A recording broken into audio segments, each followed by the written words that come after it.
अस्सलामुअलैकुम, आप देख रहे हैं टीवी 49 न्यूज यूके और मैं हूं मुनीर पीरजादा। आइए आपको ले चलते हैं आज की खबर की जानिब। Mirpur Sakro government boys high and secondary school के खेल के मैदान को तब्दील करके डेबल लाइब्रेरी प्रोजेक्ट गुज़िश्ता 8 सालों में मुकम्मल ना हो सका।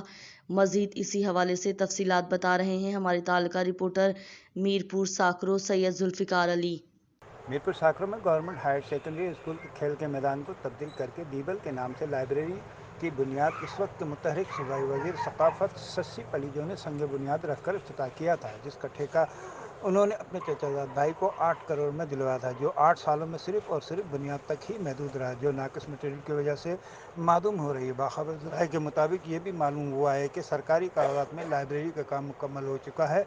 ज़िला ठट्टा और ख़ास तौर से मीरपुर साकरे की नौजवान नस्ल तालीम के हवाले से दूसरे ज़िला से पीछे है। शहर के सियासी, समाजी और सिविल सोसाइटी के लोगों का कहना है कि नौजवान नस्ल होटलों और पबजी जैसे सरगर्मियों में अपना वक्त ज़ाया कर रहे हैं। वक्त का तकाजा भी यही है कि तालुका मीरपुर साकरो में लाइब्रेरी की अशद ज़रूरत है, ताकि नई नस्ल भी अपना वक्त लाइब्रेरी में देकर अदीब, राइटर और शायर और दूसरे शोबों में अपना नाम पैदा कर सकें। जी।